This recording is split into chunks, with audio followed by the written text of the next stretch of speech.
vengeance. Je m'appelle Camille Renaud, j'ai 33 ans, et je pensais autrefois que ma vie était plutôt pas mal. Il y a 3 mois, je vous aurais dit que mon mariage avec Marianne était solide. Peut-être même quelque chose dont je pouvais être fier. Nous étions ensemble depuis 7 ans, et je croyais que nous avions trouvé comment faire fonctionner notre relation malgré nos différences. Elle venait d'un monde d'argent ancien, de maisons luxueuses, d'écoles privées et de noms de famille qui avaient du poids. Moi, j'étais issu d'une vie ouvrière. Mon père était mécanicien, ma mère infirmière, et nous n'avions jamais plus que le strict nécessaire. Quand nous nous sommes rencontrés, j'étais juste un gars qui réparait des ordinateurs.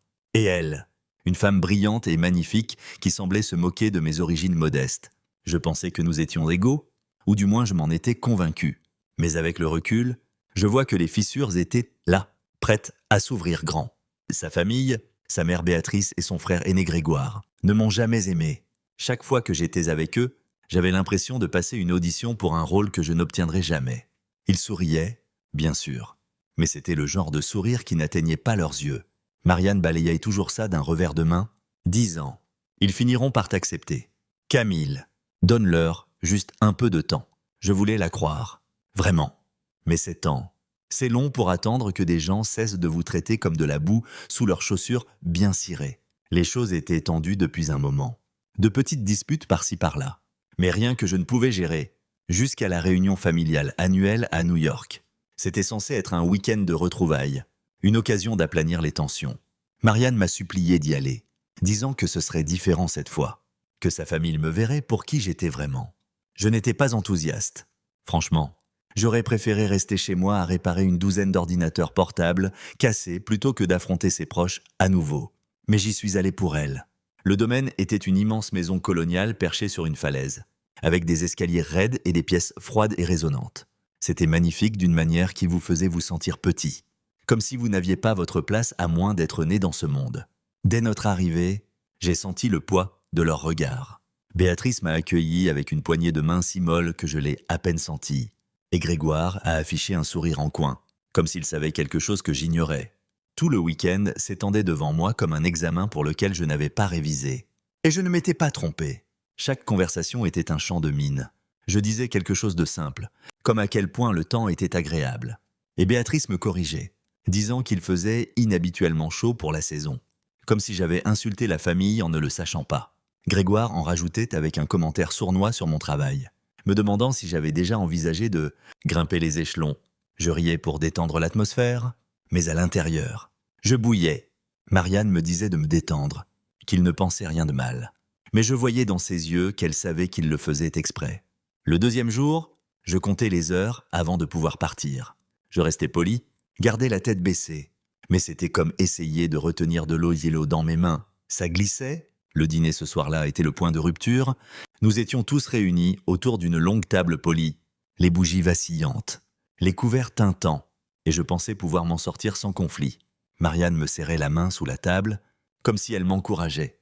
Et pendant une seconde, je me sentais bien. Mais ensuite, Grégoire a recommencé, plus fort cette fois, et Béatrice s'y est mise aussi, critiquant tout, de ma posture à la chemise que j'avais choisie. Je sentais la pièce se refermer sur moi, tous ces regards attendant que je fasse une erreur. Je ne sais pas pourquoi je pensais que ce serait différent. Peut-être étais-je juste fatigué de faire semblant que ça ne faisait pas mal. Peut-être voulais-je prouver quelque chose, à eux, à Marianne, à moi-même. Quoi qu'il en soit, cela a préparé le terrain pour tout ce qui a suivi. Et à la fin de ce week-end, je n'étais plus le même homme qui avait franchi ses portes. Cette réunion n'était pas juste un rassemblement familial. C'était le début d'une tempête que je n'avais pas vue venir. Une tempête qui couvait en silence depuis des années. Je m'appelle Camille Renaud, et je n'ai jamais été doué pour cacher ce que je ressens. Surtout pas ce soir-là à la réunion.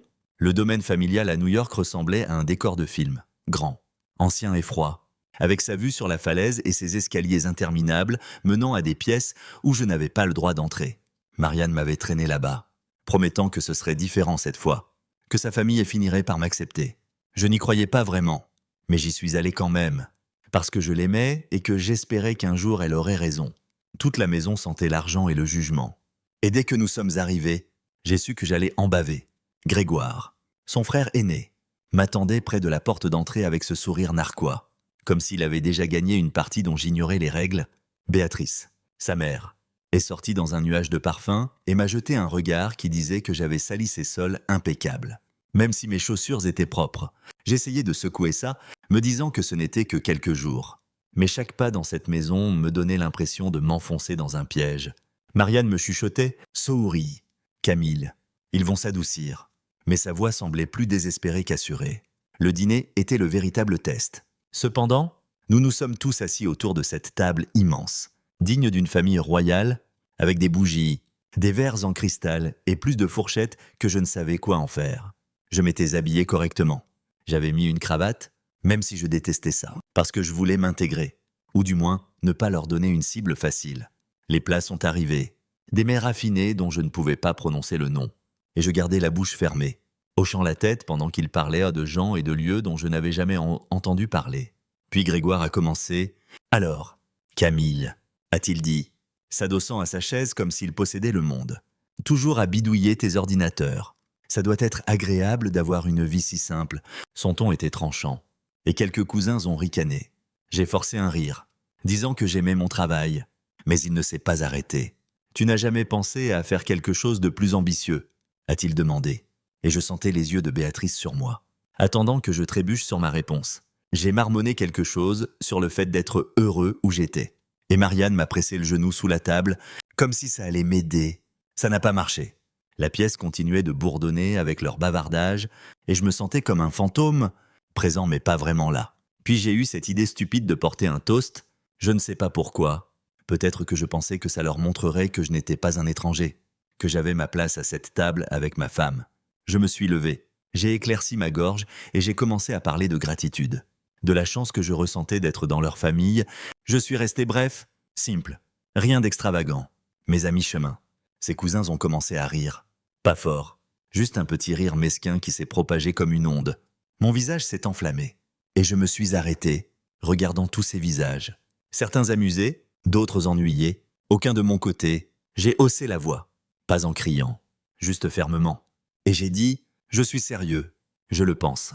Le rire s'est éteint, et la pièce est devenue silencieuse. J'ai cru, peut-être, que j'avais enfin été entendu. Mais alors Béatrice s'est levée, lentement, comme si elle allait prononcer un verdict. « Nous ne tolérons pas les caprices à cette table. »« Camille », a-t-elle dit, d'une voix glaciale. « Des caprices, comme si j'étais un enfant faisant une crise. » Plutôt qu'un homme essayant de dire quelque chose de sincère, j'ai regardé Marianne, attendant qu'elle dise quelque chose, n'importe quoi, pour me soutenir. Elle n'a rien fait. Elle fixait son verre de vin, le faisant tourner comme s'il contenait toutes les réponses. Ma poitrine s'est serrée, et je me suis rassis, le silence pesant sur moi. Le reste du dîner s'est étiré, les fourchettes raclant les assiettes, les voix reprenant comme si rien ne s'était passé. Mais j'en avais fini, je le sentais au fond de moi. Ce n'était pas juste une mauvaise soirée de plus, c'était le début de quelque chose qui se brisait. Grégoire souriait de l'autre côté de la table. Béatrice sirotait son verre. Et Marianne refusait de croiser mon regard. J'ai essayé de tendre la main, de construire un pont avec ce toast stupide. Et ils l'ont brûlé avant que je puisse finir. Je suis resté silencieux après ça, hochant la tête quand il le fallait. Mais à l'intérieur, je bouillais. Pas bruyamment, pas sauvagement, juste une chaleur constante et croissante que je ne pouvais pas secouer. J'avais passé des années à encaisser leur pique, à ravaler ma fierté, à me dire que ça valait le coup pour elle. Mais assis là, à la regarder choisir son vin plutôt que moi, je me suis demandé combien de temps je pourrais encore supporter. La soirée s'est terminée par des au revoir polis et des sourires faux. Et j'ai suivi Marianne jusqu'à notre chambre, le poids de ce moment planant toujours au-dessus de moi. Je ne le savais pas encore, mais ce toast refroidi était la première fissure dans un mur que je tenais debout depuis trop longtemps. Je m'appelle Camille Renaud et je ne suis pas du genre à faire des scènes explosives. Mais ce soir-là, après le dîner à la Réunion, je ne pouvais plus me retenir. Nous étions revenus dans la chambre d'amis que Marianne et moi partagions. Un endroit chic avec un lit à baldaquin et des rideaux qui coûtaient probablement plus cher que ma voiture. La porte s'est refermée derrière nous et je suis resté là un instant, fixant le sol, essayant de trouver, ce que je retenais depuis des années. Ma cravate m'étouffait. Alors je l'ai arrachée et jetée sur la chaise. Toute la soirée repassant dans ma tête, les sourires narquois de Grégoire, le rejet glacial de Béatrice et Marianne, immobile comme une statue pendant que sa famille se moquait de moi. Je me suis tourné vers elle et elle était déjà perchée au bord du lit, bras croisés, me regardant comme si c'était moi qui avais fait quelque chose de mal. C'était quoi ? Ça, Camille, a-t-elle demandé, d'une voix basse mais tranchante, comme si elle grondait un enfant. J'ai pris une profonde inspiration, essayant de garder mon calme. Et j'ai dit, j'en ai assez. Marianne, j'en ai fini avec ça. Elle a levé les yeux au ciel, et ce petit geste a allumé un feu en moi. Tu es trop sensible, a-t-elle dit, comme si c'était un fait que j'aurais dû connaître. Il plaisantait, c'est tout. Tu n'avais pas besoin de faire une scène. Une scène? Je n'avais pas crié, rien jeté, juste haussé la voix pour finir un toast qu'ils avaient transformé en blague. J'ai fait d'un pas vers elle, les mains serrées sur les côtés, et j'ai dit « Je suis ton mari, pas leur punching ball. J'en ai assez de supporter leurs conneries pendant des années. Et toi? Tu ne me défends jamais. » Elle n'a pas bronché, gardant ses bras croisés, son visage calme et posé, comme si elle avait répété ce moment. « Tu ne comprends pas ?» a-t-elle dit. « C'est comme ça qu'ils sont. Il faut juste l'accepter. » L'accepter, c'est tant de commentaires mesquins, de sourires faux et de tests que je ne pouvais pas réussir. Et elle pensait que je devais continuer à encaisser. Ma voix est restée basse, mais elle tremblait maintenant. Je ne devrais pas avoir à l'accepter. Tu aurais dû me soutenir là-bas. Au lieu de ça, tu les laisses me traiter comme si je n'étais rien. Elle a soupiré, longuement et théâtralement, comme si je l'épuisais. Tu exagères tout ça, a-t-elle dit, et j'entendais sa mère dans son ton. Cette même pointe de supériorité, c'est là que j'ai craqué. Pas bruyamment, pas sauvagement, juste un claquement silencieux en moi. Non, Marianne, ai-je dit. Je n'exagère pas. J'en ai fini de faire semblant que c'est normal. J'en ai fini d'être le mec qu'il malmène pendant que tu regardes. Ses yeux se sont plissés, et elle s'est levée, laissant enfin tomber ses bras croisés. Tu as deux options. Camille, a-t-elle dit, la voix dure maintenant. S'excuser ou partir. Je me suis figé. La pièce est devenue si silencieuse que j'entendais le vent secouer les vieilles fenêtres. M'excuser. Pourquoi? Pour avoir essayé de dire quelque chose de vrai, pour vouloir que ma femme se soucie de moi. Je l'ai regardée, attendant qu'elle revienne sur ses paroles, qu'elle s'adoucisse, qu'elle montre qu'elle ne le pensait pas. Mais elle est restée là, le menton relevé, comme si elle avait tracé une ligne et me défiait de la franchir. J'avais passé des années à me battre pour nous, à plaider ma cause auprès de sa famille, à prouver que j'étais assez bien, à la supplier de me voir comme plus que le mec qu'il ne voulait pas qu'elle épouse. Et maintenant, elle me donnait un ultimatum, comme si c'était moi qui avais échoué. Ma poitrine me faisait mal, une douleur profonde et lourde. Mais ma tête était claire pour la première fois depuis longtemps. Je n'ai pas crié en retour. Je ne l'ai pas supplié de changer d'avis. Je l'ai juste regardé, vraiment regardé. Et j'ai vu quelqu'un qui les avait choisis plutôt que moi, encore une fois. D'accord, ai-je dit, ma voix stable même si je me sentais brisé. Elle a cligné des yeux, comme si elle ne s'attendait pas à ça. Mais je ne lui ai pas donné le temps de répondre. Je me suis tourné, j'ai pris mon sac de voyage dans le placard et j'ai commencé à faire mes valises. Pas tout, juste ce dont j'avais besoin. Quelques chemises, mes jeans, ma brosse à dents. Elle me regardait, silencieuse maintenant, et je sentais ses yeux dans mon dos. Mais elle n'a rien dit. Passe. Attends. Pas. Parlons-en. Rien. J'ai fermé le sac, l'ai passé sur mon épaule et me suis dirigé vers la porte. Ma main était sur la poignée quand elle a enfin parlé. « Tu fais vraiment ça ?» a-t-elle demandé, et il y avait une fêlure dans sa voix. Mais ce n'était pas assez pour m'arrêter. Je ne me suis pas retourné. « Ouais, ai-je dit. Je le fais ?» Et puis je suis sorti. Le couloir était sombre. La maison silencieuse. Sauf pour le léger bourdonnement des voix en bas. J'ai descendu rapidement ces escaliers stupides et sinueux, passant devant les portraits de ses ancêtres qui me regardaient comme s'ils savaient que je n'avais pas ma place. Mon camion était garé devant, et j'ai jeté mon sac à l'arrière. Je suis monté, et j'ai démarré le moteur. Les phares ont transpercé la nuit, et je suis parti, le domaine rapetissant dans mon rétroviseur. Je ne savais pas encore où j'allais, juste que je ne restais pas, mes mains serraient le volant, et mon cœur battait fort. Mais je ne me sentais plus piégé. J'avais passé tellement de temps à essayer de m'intégrer dans son monde, à me plier pour que ça marche. Et à ce moment-là, j'ai réalisé que je n'avais pas à le faire. Elle m'avait donné un choix, m'excuser ou partir. Et j'avais choisi celui qu'elle ne pensait pas que je prendrais. La route s'étendait devant moi, vide et noire, et pour la première fois depuis des années, j'avais l'impression de pouvoir respirer. Je m'appelle Camille Renaud, et je n'ai pas regardé en arrière après avoir quitté cette grande maison froide sur la falaise. Le moteur de mon camion grondait sous moi alors que je m'éloignais de la réunion, de Marianne, de sa famille. De ces temps à essayer d'être quelqu'un que je n'étais pas, mes mains étaient toujours serrées sur le volant. Mon sac sautait sur le siège arrière, et mon esprit tournait à plein régime. Mais je ne me sentais pas perdu. Pas encore. Je savais juste que je ne pouvais pas rentrer chez nous. Pas dans l'appartement que nous partagions. Pas dans la vie qui ressemblait à une cage avec son nom dessus. J'ai conduit toute la nuit, la route sombre et silencieuse, passant par de petites villes où les lumières s'éteignaient une à une. Mon téléphone restait éteint. Je ne voulais pas entendre sa voix, ni celle de Grégoire, ni celle de Béatrice, ni voir les messages que je savais arriveraient.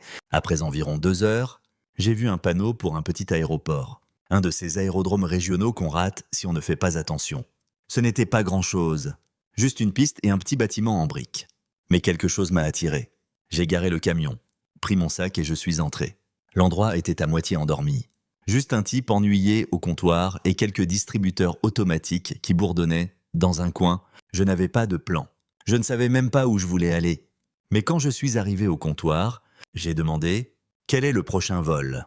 Le gars a à peine levé les yeux, tapant sur son ordinateur. « Il y en a un pour l'Oregon dans 40 minutes. » A-t-il dit. « Ça coûte 200 €, l'Oregon. » Je n'y étais jamais allé. Je n'y avais même pas beaucoup pensé. Mais ça semblait loin, très loin de New York, de sa famille, du gâchis que je venais de quitter. Je le prends. Ai-je dit, sortant ma carte. Il a haussé les épaules, imprimé le billet et me l'a tendu comme si ce n'était rien. Pour lui, ça ne l'était pas. Pour moi, c'était tout. Je me suis assis sur une chaise en plastique dur près de la porte d'embarquement, mon sac à mes pieds.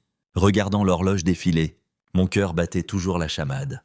Mais ce n'était pas de la peur, c'était autre chose. Un mélange de soulagement et d'une énergie sauvage que je n'avais pas ressentie depuis des années. L'avion était petit, un de ces coucous avec des sièges étroits et une seule allée. Mais je m'en fichais. Je me suis installé près d'un hublot, j'ai bouclé ma ceinture et j'ai regardé la piste sombre. Quand les moteurs ont rugi et que nous avons commencé à rouler, j'ai senti le sol s'éloigner, et avec lui, tout le poids que je portais. Là-haut, à 6000 mètres d'altitude, il n'y avait que moi et le bourdonnement de l'avion. Pas de voix me disant ce que je devais faire. Pas Dieu me jugeant pour ce que je n'étais pas. J'ai gardé mon téléphone éteint pendant tout le vol. Je ne l'ai même pas vérifié à l'atterrissage. Je ne voulais pas savoir si Marianne avait appelé. Je ne voulais pas l'entendre me demander pourquoi j'étais parti ou me dire de revenir. L'aéroport en Oregon était plus grand, mais toujours calme.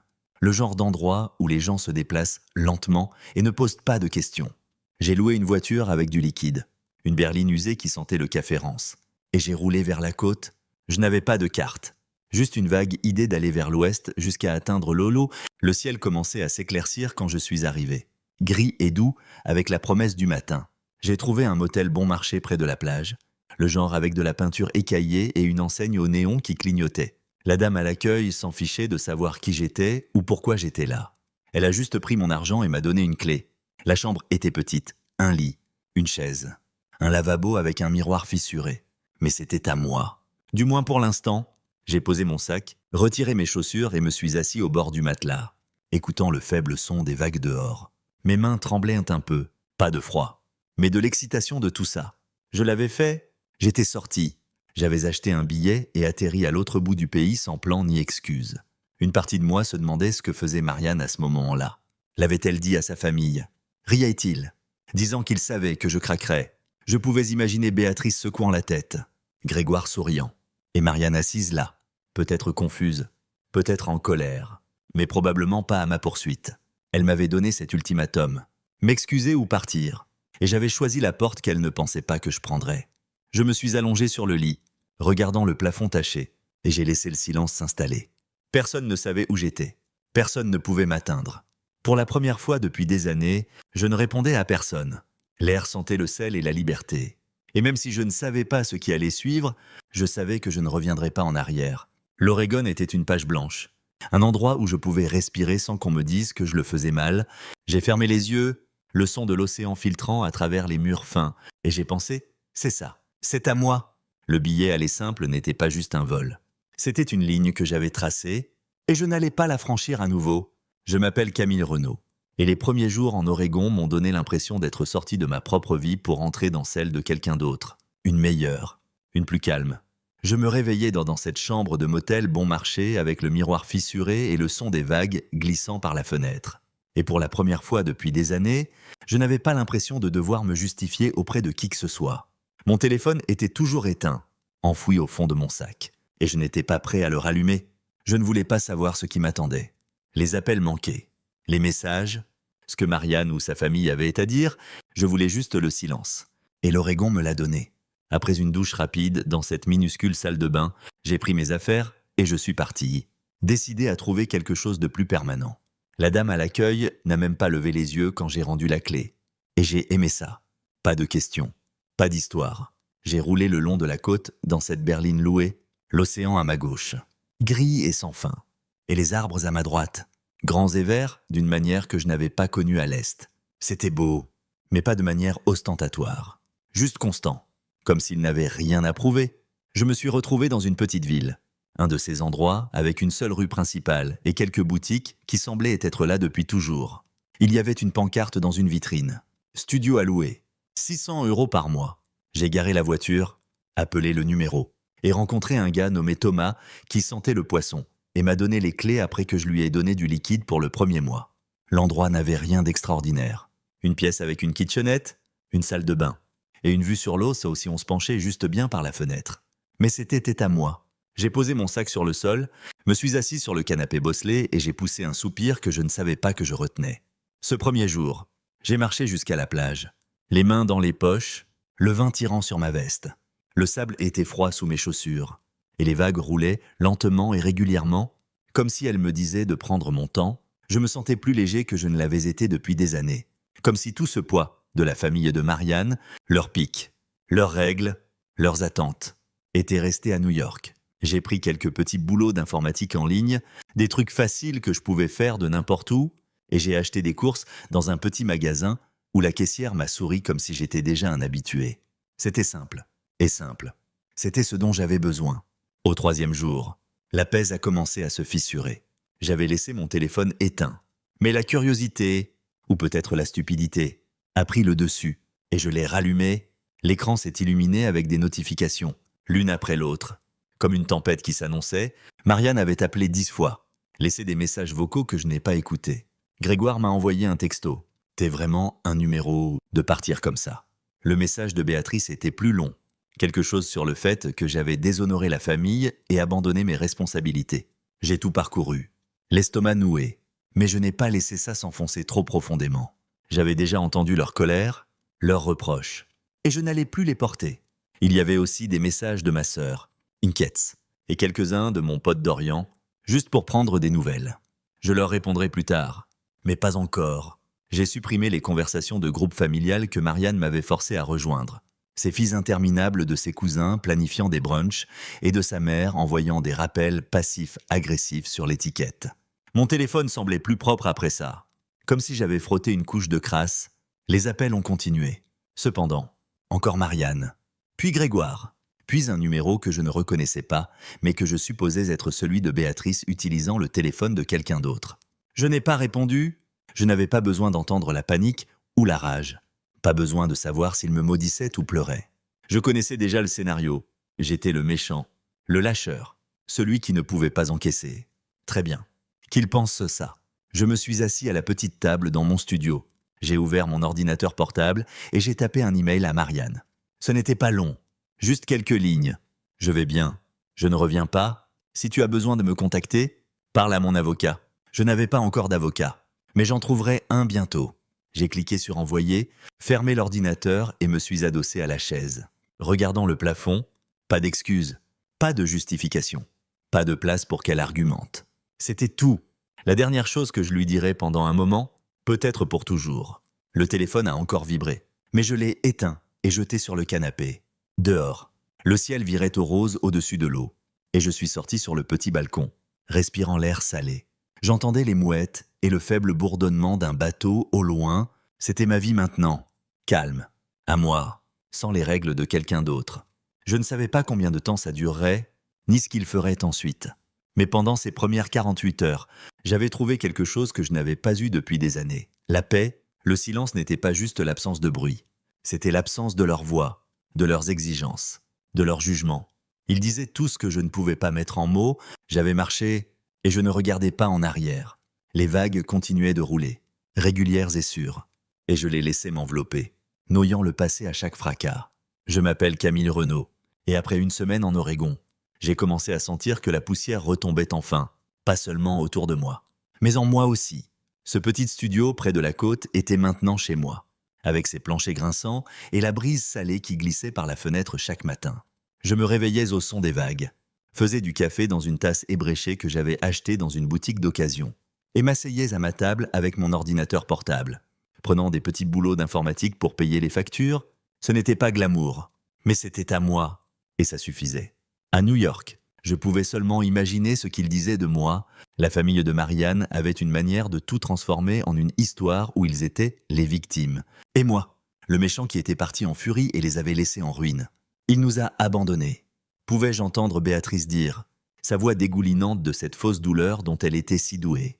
Il était instable, ajouterait Grégoire, souriant comme s'il avait toujours su que je craquerais. Il ne pouvait pas gérer la pression, dirait peut-être Marianne, doucement et triste, comme si elle était déçue mais pas surprise. Je n'avais pas à deviner trop fort. J'avais vécu avec leur jugement assez longtemps pour savoir comment ils le tourneraient. Ils s'assieraient autour de cette grande table au domaine, sirotant du vin et me démontant, se convainquant que j'avais toujours été le problème, mais je n'étais pas là pour l'entendre. Et c'était la meilleure partie. J'avais des gens qui voyaient les choses différemment. Cependant, mes propres témoins, pourrait-on dire, ma sœur, Élodie, m'avait vu me rétrécir au fil des ans, essayant de m'intégrer dans le monde de Marianne. Elle m'appelait, après chaque visite dans leur maison, demandant « Pourquoi tu les laisses te traiter comme ça ?» Je balayais ça, disant que ce n'était pas grave. Mais elle savait mieux. Mon meilleur ami Dorian était pareil. Il était là depuis le début, quand Marianne et moi commencions à sortir ensemble. Et il m'avait vu lentement disparaître dans l'ombre de sa famille. « T'es pas toi-même avec eux ?»« Mec, » disait-il. Et je riais, mais il avait raison. Ils avaient tous les deux essayé de me prévenir, à leur manière, que je perdais quelque chose. Moi-même peut-être. Et maintenant que j'étais parti, je sentais ça revenir. Marianne n'a pas demandé le divorce tout de suite. Et ça ne m'a pas surpris. Ce n'était pas son genre d'agir vite. Elle attendrait, jouerait le jeu, verrait si je craquerais le premier. Béatrice lui avait probablement dit que je reviendrais en rampant, la queue entre les jambes, implorant le pardon. Ils finissent toujours par revenir. Pouvais-je l'entendre dire, toute sûre d'elle et arrogante, comme si j'étais un chien errant prévisible. Grégoire la soutiendrait, disant que je n'avais pas le cran de rester parti. Il s'assiérait, là, complotant combien de temps il me faudrait pour craquer. Combien de jours avant que je me pointe à l'appartement avec des excuses et une promesse de me tenir à carreau. Mais les jours se sont transformés en semaines. Et je n'ai pas appelé, pas envoyé de texto, pas montré. J'avais envoyé cet email. Je vais bien. Je ne reviens pas. Parle à mon avocat. Et c'était tout. Silence radio de mon côté. Et je parie que ça les rendait fous. Je pouvais imaginer Marianne vérifier son téléphone, attendant quelque chose qui ne viendrait pas. Sa mère planant au-dessus de son épaule, lui disant d'être patiente. Mais je ne jouais plus leur jeu. Ici, je respirais à nouveau. Vraiment. Pas juste en aspirant de l'air entre leurs pics et leurs attentes. L'air en Oregon était pur, vif avec du sel et du pain. Et il remplissait mes poumons comme s'il l'avait toutes les années où j'avais retenu mon souffle. Je marchais sur la plage le matin, les mains dans les poches, regardant les vagues aller et venir. Et c'était comme si elles lissaient les bords rugueux en moi. Je n'avais pas besoin de grand-chose, juste mon petit endroit, mon travail et le silence. J'ai supprimé leur voix de mon téléphone, leur visage de ma tête. Et chaque jour que je restais parti, je me sentais plus fort. Comme si je construisais quelque chose de nouveau à partir des morceaux qu'ils avaient essayé de briser. Je pensais à ma mère parfois. Comment elle nous avait élevés.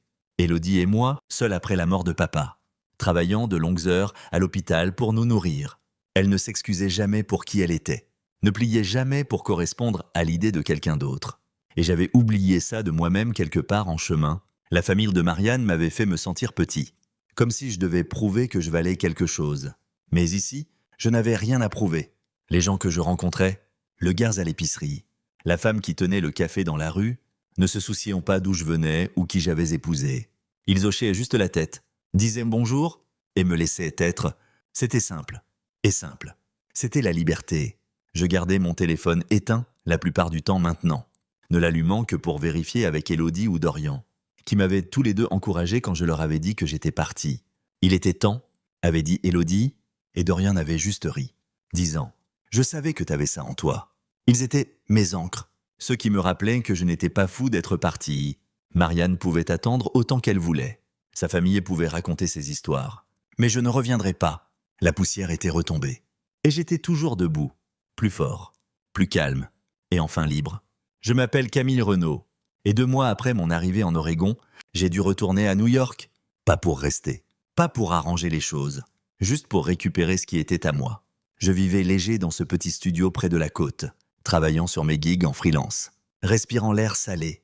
Mais il y avait des choses dans l'appartement que je ne pouvais pas laisser derrière moi pour toujours. Pas les meubles ou les trucs chics. Marianne pouvait garder tout ça. Mais les petites choses qui comptaient, les vieux livres de ma mère, une montre que mon père m'avait donnée avant de mourir, quelques photos de moi et Élodie quand nous étions enfants. C'était les miennes, légalement et de toutes les manières possibles. Et je n'allais pas les laisser enterrer dans son monde. Alors, j'ai réservé un vol pas cher pour New York, loué une voiture à l'aéroport et conduit jusqu'à l'appartement un mardi matin gris. Tout le voyage ressemblait à plonger dans un souvenir que je ne voulais pas revivre. Les routes familières, le bourdonnement de la ville, le poids de tout ça revenant doucement. Je n'ai dit à personne que je venais, ni à Marianne, ni à sa famille, ni même à Élodie ou Dorian. Je voulais que ce soit rapide et silencieux. Entrer et sortir avant qu'ils puissent en faire un combat. L'appartement était le même quand je suis arrivé, un immeuble élégant. Des fenêtres en verre. Le genre d'endroit que son argent avait choisi. Pas le mien. J'avais encore ma clé. Et elle a tourné facilement dans la serrure. La porte s'ouvrant sur cette odeur stérile et coûteuse que je n'avais jamais aimée. L'endroit semblait vide, ou du moins je le pensais.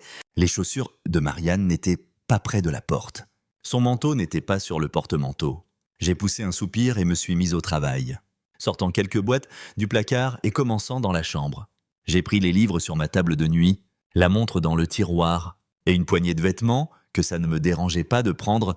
C'était étrange d'être là sans sa voix en fond, sans ses yeux me regardant comme si j'allais tout gâcher. J'étais à mi-chemin de faire mes boîtes quand la porte s'est ouverte derrière moi. Je me suis figé, les mains sur un cadre photo, et je me suis retourné pour voir Marianne debout là. Pas d'avertissement, pas d'appel. Juste elle dans ce manteau en laine que sa mère lui avait donné. Celui qui coûtait plus cher que mon camion. Elle était la même. Les cheveux noirs tirés en arrière, le visage calme. Mais ses yeux étaient plus grands que d'habitude, comme si elle ne s'attendait pas à moi. « Camille !» a-t-elle dit, et sa voix était douce, presque tremblante. J'ai hoché la tête, continuant à m'occuper de la boîte. Je viens juste chercher mes affaires. Ai-je dit, sans la regarder trop longtemps. Elle est entrée, fermant la porte, et est restée là comme si elle ne savait pas quoi faire. « Tu le pensais vraiment ?» a-t-elle dit. Et ce n'était pas une question... J'ai hoché la tête encore. Ouais, elle s'est approchée, ses bottes cliquant sur le parquet, et je pouvais sentir qu'elle essayait de me comprendre. Comme toujours. « On peut arranger ça ?» a-t-elle dit, et sa voix avait ce ton entraîné, celui qu'elle utilisait quand elle pensait pouvoir me convaincre de quoi que ce soit. J'ai secoué la tête, lentement et sûrement, et j'ai continué à faire mes boîtes. « Non, on ne peut pas. » Elle s'est tue alors, et j'ai pensé qu'elle partirait peut-être. Mais non, elle est restée là, me regardant plier une chemise, ses bras croisés serrés comme si elles se tenaient ensemble. « Tu n'as même pas essayé ?» a-t-elle dit après une minute, et il y avait une pointe d'amertume maintenant, un peu de cette colère que j'attendais. J'ai arrêté. Je l'ai regardé droit dans les yeux et j'ai dit, j'ai essayé pendant 7 ans, « Marianne, toi, non. » Sa bouche s'est ouverte, puis refermée, comme si elle ne savait pas comment répondre à ça. Je suis retourné à la boîte, empilant les photos, sentant l'air devenir plus lourde entre nous. « Tu ne t'es jamais battu pour moi. » ai-je dit, gardant ma voix stable même si ça faisait mal de le dire à haute voix. « Tu t'es battu pour me garder à ma place, pour me garder silencieux, pour les rendre heureux. Mais tu ne t'es jamais battu pour moi. » Elle a tressailli, juste un peu, et j'ai vu quelque chose vaciller dans ses yeux. Peut-être de la culpabilité, peut-être une prise de conscience. Mais c'était vite parti. « Ce n'est pas juste, » a-t-elle dit, mais ça sonnait faible. Comme si elle n'y croyait pas elle-même. J'ai haussé les épaules, scotchant la boîte. Peut-être pas, mais c'est vrai. J'ai pris la 2e boîte. Je suis passé au salon. Quelques vieux disques, une tasse que j'aimais, et elle m'a suivi, planant comme si elle voulait m'arrêter mais ne savait pas comment. « Qu'est-ce que je suis censé leur dire ?»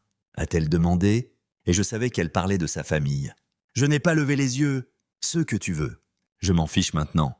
Ça l'a touchée, je pouvais le voir. Parce qu'elle s'est tue à nouveau, plus longtemps cette fois. J'ai continué à bouger, à faire mes boîtes, et quand j'ai fini, j'avais 2 boîtes et mon sac, prêt à partir. Elle était toujours là, Manteau sur le dos, paraissant plus petite que je ne l'avais jamais vue. Camille, a-t-elle dit, un dernier essai. Mais j'ai secoué la tête encore. J'en ai fini. Marianne, prends soin de toi. Je suis passé devant elle, sorti par la porte, descendu le couloir jusqu'à l'ascenseur. Elle n'a pas suivi, n'a pas appelé après moi. Et quand les portes se sont fermées, j'ai senti ce poids se lever à nouveau. J'ai conduit directement à l'aéroport, expédié les boîtes en Oregon et pris le vol suivant. De retour sur la côte, j'ai atterri sous un ciel plein d'étoiles. L'océan m'attendant comme toujours. Cette dernière visite n'a rien changé. Elle a juste fermé la porte que j'avais déjà franchie. Elle ne comprenait toujours pas, pensait toujours que c'était à propos de réparer quelque chose de cassé, mais ce n'était pas ça. C'était à propos de lâcher prise. Je m'appelle Camille Renaud. Et après être revenu en Oregon de ce dernier voyage à New York, j'ai commencé à construire quelque chose de vrai. Pas juste une vie, mais une version de moi-même que j'avais perdue quelque part en chemin. Les boîtes de l'appartement sont arrivées quelques jours plus tard, et je les ai déballées lentement, plaçant les livres de ma mère sur une étagère que j'avais trouvée dans une vente de garage, accrochant la photo de moi et Élodie sur le mur près du canapé. La montre de mon père est restée dans sa boîte pour l'instant. Je n'étais pas prêt à la porter, mais savoir qu'elle était là me semblait juste. Ce petit studio près de la côte commençait à ressembler à chez moi, pas juste un endroit où dormir. Et chaque pièce que j'ajoutais le rendait plus solide. J'avais fait du freelance depuis mon arrivée ici, réparant les problèmes techniques des gens en ligne. Mais j'ai décidé de pousser plus loin, commençant à faire de la pub pour mes services en ville, distribuant des flyers au café et à la quincaillerie. Le bouche à oreille s'est vite répandu. Et bientôt j'avais des clients réguliers, surtout des petites entreprises, qui aimaient que je ne complique pas les choses ou ne facture pas trop cher. Ils se fichaient que je ne vienne pas d'une grande famille ou que j'ai épousé de l'argent qu'ils ne verraient jamais. Ils voulaient juste que je me pointe et fasse le boulot. C'était une sorte de respect que je n'avais pas ressenti depuis des années. Et ça me construisait, brique par brique, en quelqu'un que je pouvais supporter de regarder dans le miroir. La ville était petite, mais les gens étaient bons. Honnête d'une manière que l'entourage de Marianne n'était jamais. J'ai rencontré un gars nommé Pierre au dîner un matin, un pêcheur avec des mains comme du papier de verre qui me faisait un signe de tête au-dessus de son café comme si on se connaissait depuis toujours. Il y avait Sarah, qui tenait le café et me glissait toujours un muffin supplémentaire quand je venais. 10 ans, on dirait que t'en as besoin. Il ne posait pas de questions sur mon passé, n'avait pas besoin de connaître mon revenu ou qui j'avais épousé. Et c'était un soulagement que je ne savais pas que je désirais. J'ai commencé à traîner avec eux plus souvent, prenant une bière avec Pierre après le retour de son bateau, aidant Sarah à réparer son vieil ordinateur quand il plantait. Ils sont devenus mes gens. Pas parce que je l'ai forcé, mais parce que ça s'est fait naturellement, facilement. J'ai repris contact avec Élodie aussi, l'appelant un soir après m'être installé. Elle a décroché à la première sonnerie, sa voix claire et forte. « Camille, t'es vivant. » J'ai ri, lui ai parlé du studio, de l'océan, du travail que je faisais. Elle m'a dit qu'elle était fière de moi, et je pouvais entendre la vérité là-dedans. Elle attendait que je me libère depuis plus longtemps que moi. Nous avons parlé de maman et papa, de comment elle allait à la maison, et j'ai promis de venir bientôt. Ça faisait du bien, d'avoir sa voix à l'oreille à nouveau, comme une pièce de mon ancien moi qui se remettait en place. J'ai commencé à faire des randonnées le week-end, suivant des sentiers à travers les bois ou le long des falaises. Le genre de choses pour laquelle je n'avais jamais eu le temps à l'Est. L'air était vif, les vues larges. Et ça me vidait la tête comme rien d'autre ne le faisait. Un samedi, je me suis arrêté à l'abri local sur un coup de tête et je suis rentré avec un chien. Un bâtard hirsute avec une oreille qui se dressait bizarrement. Je l'ai appelé Bouchon, sans raison particulière. Juste un nom qui lui allait. Il me suivait partout, trottinant lors des promenades ou se roulant en boule à mes pieds pendant que je travaillais.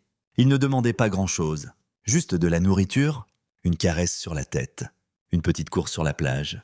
Et lui donner, ça me faisait me sentir stable, comme si j'étais à nouveau bon à quelque chose. C'est drôle comme les choses les plus simples ont commencé à compter le plus. Je m'asseyais sur mon balcon le soir, Bouchon ronflant à côté de moi, écoutant les vagues et regardant les étoiles percer l'obscurité. Le travail s'accélérait. Je faisais du conseil à plein temps maintenant, construisant des systèmes pour les boutiques locales, dépannant des réseaux, et les gens me faisaient confiance. Comptaient sur moi, sans avoir besoin de connaître toute mon histoire. J'avais échangé les planchers polis de l'appartement pour cet endroit grinçant, le bruit de la ville pour le bourdonnement de l'océan. Et ce n'était pas parfait, mais c'était à moi. J'avais passé tellement de temps dans l'ombre de Marianne, me pliant pour correspondre aux règles de sa famille, que j'avais oublié ce que ça faisait de se tenir droit. Ici, je n'avais pas à m'expliquer. pas à m'excuser pour d'où je venais ou ce que je n'avais pas. Pierre me tapait dans le dos et disait « Content de t'avoir dans le coin. Cam ». Et Sarah souriait quand je réparais son imprimante. Et ça suffisait. Bouchon poussait ma main avec son nez humide et je riais, lui grattant les oreilles, pensant à quel point c'était facile de le rendre heureux. J'avais trouvé la paix, pas le genre bruyant et dramatique, mais celui qui s'installe lentement et reste, c'était dans l'air salé, le rythme régulier de mes jours. La manière dont je pouvais entendre mes pensées, à nouveau, je reconstruisais, une petite pièce à la fois, et chaque brique que je posais était un pas loin de l'homme que j'avais été. Celui qui suppliait pour une place à une table qui ne voulait pas de lui. Je m'appelle Camille Renaud, et après des mois de calme en Oregon, le passé a commencé à revenir. Pas bruyamment ou en s'écrasant, mais doucement, comme des échos que je ne pouvais pas tout à fait chasser. J'avais construit un bon rythme ici, le travail, les promenades avec Bouchon, le café avec Sarah, les bières avec Pierre, et ça semblait solide, comme la vie que j'avais toujours voulu mais que je ne savais pas que je pouvais avoir. Le studio était maintenant chez moi, avec ses étagères d'occasion et le son de l'océan qui me tenait compagnie la nuit. J'avais arrêté de vérifier mon téléphone pour des messages de Marianne ou de sa famille, arrêté de me préparer à leurs prochains mouvements. Je pensais les avoir laissés derrière pour de bon, mais un matin, j'ai ouvert mon ordinateur portable et j'ai vu un email d'elle. Ce n'était pas grand-chose. Juste quelques lignes, pas de sujet. Mais ça m'a arrêté net. Je suis resté assis à ma petite table, le café refroidissant dans mes mains, fixant son nom sur l'écran. Une partie de moi voulait le supprimer sans le lire, garder la paix pour laquelle j'avais tant lutté. Mais une autre partie, peut-être la partie têtue, l'a ouvert. Elle ne me suppliait pas de revenir, n'essayait pas de me culpabiliser comme l'aurait fait sa mère. C'était plus simple que ça, plus triste aussi. Je vois maintenant, Camille, écrivait-elle. Comment tous ces défaits, j'étais si occupé à essayer de les rendre heureux. Maman, Grégoire, tous. Que je n'ai pas vu que je te perdais. Je suis désolé. C'était tout. Pas de promesses. Pas de s'il te plaît. Juste du regret exprimé simplement et calmement. Je l'ai lu 2 fois. Puis je me suis adossé à ma chaise, le laissant pénétrer. Bouchon a poussé ma jambe avec son nez, gémissant pour sa promenade. Mais je suis resté là, fixant les mots. Ce n'était pas de la colère qui m'a frappé. J'avais épuisé ça il y a des mois. C'était autre chose. Une sorte de douleur fatiguée. Elle voyait maintenant, disait-elle. Mais où était cette clarté quand j'étais devant elle, lui demandant de me choisir? Où était-elle quand je faisais mon sac, attendant qu'elle dise quelque chose? N'importe quoi. Pour m'arrêter, je n'ai pas répondu. Pas parce que j'étais en colère, pas parce que je voulais la blesser, mais parce qu'il n'y avait plus rien à dire. Le silence semblait plus vrai que n'importe quel mot que je pourrais renvoyer. C'était la réponse qu'elle n'avait jamais entendue quand j'étais encore là. Encore à essayer. J'ai fermé l'ordinateur, pris la laisse de Bouchon et l'ai emmené à la plage, laissant le vent et les vagues noyer l'écho de son email. Le sable était froid sous mes bottes, et Bouchon courait devant, poursuivant des mouettes, pendant que je marchais lentement, les mains dans les poches, y réfléchissant. Elle m'avait perdu bien avant que je parte, et je l'avais perdu aussi, quelque part entre les règles de sa famille et mon propre point de rupture. Cet email ne changeait rien. Il confirmait juste ce que je savais déjà. J'en avais fini avec son regret et le mien. Quelques mois plus tard, une autre lettre est arrivée, cette fois par courrier, écrite à la main sur un papier épais qui sentait légèrement le parfum de Béatrice. Je savais que c'était d'elle avant même de l'ouvrir. Marianne n'écrivait pas de lettres, mais sa mère aimait le drame de ce geste. Je me tenais près de la boîte aux lettres, l'océan grondant au loin, et je l'ai déchirée. « Camille », commençait-elle, tout en formalité et tranchant. « Tu as brisé le cœur de ma fille, tu as fui tes responsabilités. Notre famille. » Et l'a laissé ramasser les morceaux. « J'espère que tu es fier de toi. » Le reste était du même acabit, du mépris dégoulinant de chaque ligne, me blâmant comme si j'avais incendié leur monde parfait. Je l'ai lu 1 fois, debout dans le vent. Puis je suis rentré et l'ai donné au déchiqueteur près de mon bureau. La machine a ronronné, la réduisant en morceaux, et j'ai regardé les bouts tomber dans la poubelle, ne ressentant rien d'autre que du soulagement. Béatrice ne comprenait pas, ne comprendrait jamais. Elle pensait que j'avais brisé Marianne. Mais Marianne s'était brisée elle-même, les choisissant plutôt que moi à chaque occasion. Je n'étais pas fier d'être parti, mais je n'en avais pas honte non plus. C'était que ce que je devais faire pour respirer à nouveau. Je ne lui devais pas de réponse, ne lui devais plus rien. Le déchiqueteur s'est arrêté, et j'ai emmené Bouchon pour une autre promenade, laissant l'air salé me vider la tête. Ces échos, l'email de Marianne, la lettre de Béatrice, continuèrent d'arriver. Mais ils ne collaient pas. J'avais construit trop ici pour les laisser me ramener en arrière. Le travail était stable maintenant. Mes clients comptaient sur moi. Et j'aimais ce poids, la manière dont ils me gardaient ancré. Pierre et moi avions commencé à pêcher le week-end. Juste un petit bateau et quelques heures tranquilles sur l'eau. Et Sarah me taquinait sur mes coups de soleil quand je passais au café après. Élodie appelait parfois, me racontant sa vie à l'Est. Et je lui parlais du dernier tour de bouchon ou de la vue depuis mon balcon. C'était petit, ce monde que j'avais créé, mais il était solide. Et il ne pliait pas sous les règles de quelqu'un d'autre. Le passé pouvait résonner autant qu'il voulait. Marianne pouvait regretter, Béatrice pouvait fulminer. Mais je n'écoutais plus. J'avais trouvé mon équilibre. Un pas à la fois. Et chaque jour que je restais parti, ces voix devenaient plus faibles. Je m'asseyais sur la falaise certains soirs, regardant les vagues s'écraser sous les étoiles. Et je sentais la vérité s'installer. Je n'avais pas besoin de leur pardon, pas besoin de leur compréhension. J'avais ça, l'océan, le chien, les gens qui se fichaient d'où je venais. Et c'était assez. Je m'appelle Camille Renaud. Et ça fait 1 an que j'ai quitté cette grande maison à New York, 1 an que j'ai acheté ce billet, aller simple pour l'Oregon et décidé d'arrêter de m'expliquer. Le divorce est final maintenant. Les papiers signés, les avocats payés, tous les fils lâches soigneusement noués. Je vis dans un endroit modeste sur une falaise surplombant le Pacifique. Un crâne au-dessus du studio mais toujours simple, avec une véranda où je peux m'asseoir et regarder l'eau s'étendre à l'infini. Je me réveille tôt la plupart des jours, fais du café et emmène Bouchon pour une promenade le long de la plage avant de m'installer pour travailler. Toujours dans la tech, toujours à réparer des systèmes et résoudre des problèmes. Mais à mes conditions maintenant. L'air a toujours cette morsure salée et le son des vagues est constant. Comme un battement de cœur auquel je me suis habitué. Ce n'est pas une vie tape à l'œil, mais c'est la mienne. Et c'est le plus grand changement de tous. Je ne rends plus de compte à personne. Quand je suis parti, Marianne voulait des excuses. Voulait que je plie une dernière fois pour m'adapter à son monde. Mais j'ai choisi le billet à la place. Et je n'ai jamais regardé en arrière. L'appartement, sa famille, tout ce gâchis étouffant. C'est un souvenir maintenant qui s'estompe un peu plus chaque jour que je passe ici. J'y pense parfois. Comment j'ai passé 7 ans à essayer d'être ce qu'il voulait, me tordant en eux pour prouver que j'étais assez bien. Sa mère, Béatrice, avec ses regards froids et ses mots plus tranchants. Grégoire avec ses sourires narquois et ses piques. Et Marianne, coincée entre eux et moi, choisissant toujours leur côté quand ça comptait. Je me demandais parfois si j'aurais pu me battre plus fort, rester plus longtemps. Mais ici, avec l'océan devant moi et Bouchon à mes pieds, je sais que j'ai fait le bon choix. Partir n'était pas fuir, c'était me sauver. Le divorce a pris des mois à se régler, plus longtemps qu'il n'aurait dû. Parce que Marianne traînait des pieds, elle ne s'est pas battue ouvertement. N'est pas arrivée avec des avocats hurlants. Mais elle a temporisé, manqué des délais, demandé des prolongations. Comme si elle pensait que je changerais d'avis si elle m'attendait. Je ne l'ai pas fait. Mon avocat a géré la plupart. Et j'ai gardé mes distances. Envoyant des emails quand je devais, course et direct. Quand les derniers papiers sont arrivés, je les ai signés à ma table de cuisine. Le stylo grattant fort dans le silence. Et j'ai senti un poids se lever que je ne savais pas encore là. C'était fini. Plus de liens. Plus de revendications. Juste moi. Et la vie que j'avais construite. Ici. J'ai mes routines. Le travail le matin. Les randonnées ou la pêche avec Pierre le week-end. Le café avec Sarah quand elle n'est pas débordée au magasin. Élodie est venue une fois. A passé une semaine. Et nous nous sommes assis sur la véranda tous les soirs. Parlant de tout et de rien. Elle a dit que j'avais l'air différent. Plus léger. Et je lui ai dit que je le ressentais aussi. Bouchon a grandi. Toujours hirsute mais plus malin maintenant. Et c'est mon ombre. Me suit de pièce en pièce. Dort près de la porte comme s'il la gardait. Les gens en ville me connaissent.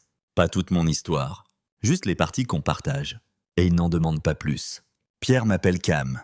Comme si c'était toujours mon nom. Et Sarah a commencé à me confier les comptes du magasin quand ces chiffres ne tombent pas justes. C'est une communauté, pas forcée ni fausse. Juste des gens vivant leur vie à côté de la mienne. Je ne m'explique plus. Ni à eux, ni à personne. C'est la vraie liberté. Celle que je ne savais pas avoir perdue jusqu'à ce que je la retrouve. À New York. J'étais toujours en train de justifier pourquoi je faisais ce que je faisais. Pourquoi je n'étais pas comme eux. Pourquoi je méritais une place à leur table. Ici, personne ne s'en soucie. Je me pointe. Je fais mon travail. Je prends une bière avec Pierre ou je lance un bâton à Bouchon. Et c'est assez. Je ne dois mon histoire à personne. Je n'ai pas à prouver que je vaux quelque chose. La famille de Marianne pensait que l'amour venait avec des conditions. Obéir, s'intégrer, s'excuser quand on sort du rang. Mais j'ai appris que ce n'était pas nécessaire. Élodie m'aime parce que je suis son frère. Pierre parce que je suis un ami. Bouchon parce que je suis son humain. C'est simple. Et simple. C'est ce dont j'avais besoin depuis le début. Je pense à Marianne parfois. Je me demande ce qu'elle fait maintenant que les papiers sont signés. Peut-être qu'elle est toujours dans l'appartement. Toujours à ses dîners familiaux. Toujours à essayer de rendre Béatrice heureuse. Son email d'il y a quelques mois, celui sur le regret, reste sans réponse dans ma boîte de réception. Et je n'ai jamais ressenti le besoin de changer ça. Elle a fait son choix à l'époque, les préférant à moi. Et j'ai fait le mien quand je suis parti. Nous sommes quittes maintenant, en quelque sorte. Tous les deux libres de vivre comme nous voulons. Juste pas ensemble. Je ne la déteste pas. Je ne lui en veux même plus. C'est juste fini. La falaise est ma maison maintenant, avec ses vues larges et ses nuits calmes. Et chaque jour que je passe ici, je me sens plus comme l'homme que j'étais censé être. Je travaille dur, garde les choses simples, et laisse l'océan lisser le reste. Pas d'excuses, pas de regards en arrière. Juste moi, mon chien, mes gens, et une vie que j'ai construite à ma manière.